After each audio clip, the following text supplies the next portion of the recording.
There was a troubled young man who nobody cared for him. So there was an elderly guy who came along and helped him out, bailed him out of prison, gave him his first job, gave him a place to stay, financially helped him, loved him as his own son.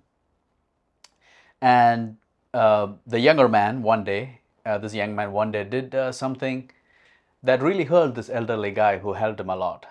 So the elderly guy was so upset with him and he said, "How could you do this to me? After everything I've done, I gave you a place in my life, I treated you like a son."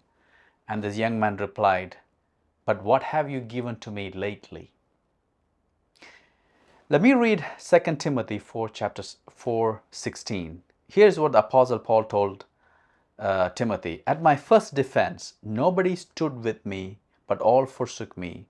May not be charged against them." Paul here is referring to his first trial at the Roman imperial court. Now, he had friends at that time, but no one stood with him for his defense during the trial. Paul said, "Nobody stood with me those days."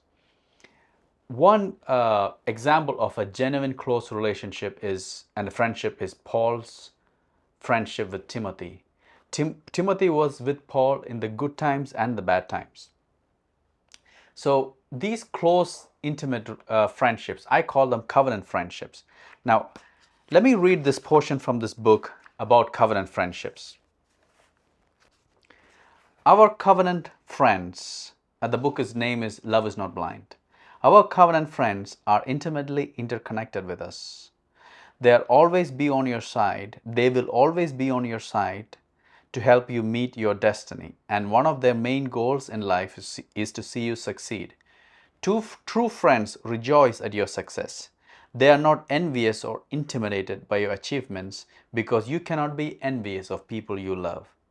True friends are not seeking to get something from you to promote themselves.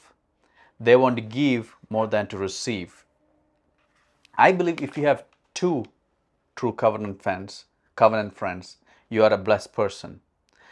How do friendships begin? Have you ever thought of that? When you call somebody a friend, how did it all begin? At some point, you believed that person loved you. You had to accept a person's love to consider as that person as your friend. You believe that person, a so-and-so friend, cared for you. So in Paul's life, Timothy was a close friend, but Paul said at one point there was nobody with him. Let me read also this portion of real friends. Real friends stick with you at the most trying times in your life, even if supporting you may cost them something in the end. They bear each other's burden. Real love will always cost you. That's a kind of friend I like to be, and these are the kind of friends I like to have.